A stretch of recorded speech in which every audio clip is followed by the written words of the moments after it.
pick up that ball, that strong flash of the ball to go on over the top of the fielder.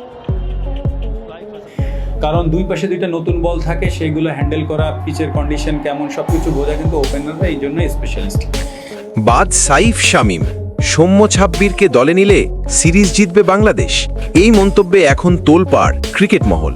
লাইভে এসে এমন বিস্ফোরক মন্তব্য করলেন বাংলাদেশের সাবেক অধিনায়ক মাশরাফি বিন মুর্তজা। ওয়েস্ট ইন্ডিজের বিপক্ষে প্রথম টি-20তে বাজেভাবে হেরেছে বাংলাদেশ দল। বোলিংয়ে শুরুতে দাপট দেখালেও শেষ দিকে তাসকিন আর সাকিবের হাত ধরে উড়ে গেছে রান।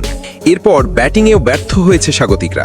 প্রথম ব্যাট করতে নেমে ওয়েস্ট ইন্ডিজ দলে 165 রানের চ্যালেঞ্জিং স্কোর, বাংলাদেশের লক্ষ্য 166 রান। কিন্তু ব্যাট হাতে কেউই জ্বলে উঠতে পারেননি, একজনের পর একজন ব্যাটার সাজঘরে। শেষ পর্যন্ত 2 বল হাতে রেখেও অল আউট বাংলাদেশ 149 রানে। ফলাফল 16 রানে জয় ক্যারিবিয়ানদের। দলের বিপদের সময় বাজে শট খেলে উইকেট বিলিয়ে দেন শামীম পাটোয়ারি ও সাইফ হাসান। সহজ ম্যাচটি হেরে যায় বাংলাদেশ। আর এই ব্যর্থতার পর ক্ষোভ ঝেড়ে ফেলেন সাবেক অধিনায়ক মাশরাফি বিন মুর্তজা। মাশরাফি বলেন, এই দল দিয়ে হবে না, শামীম সাইফকে বাদ দিয়ে সৌম্য আর ছাব্বিরকে দলে নিতে হবে, তাহলেই সিরিজ জিতবে বাংলাদেশ।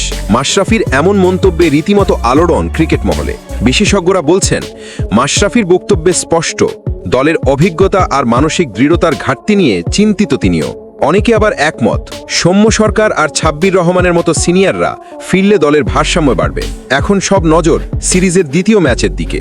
মাশরাফির পরামর্শ কি শুনবে টিম ম্যানেজমেন্ট? দলে ফিরবেন কি সৌম্য ছাব্বির? একটাই প্রশ্ন, এই ব্যাটিং ব্যর্থতা শেষ কোথায়? উত্তর মিলবে পরের ম্যাচেই।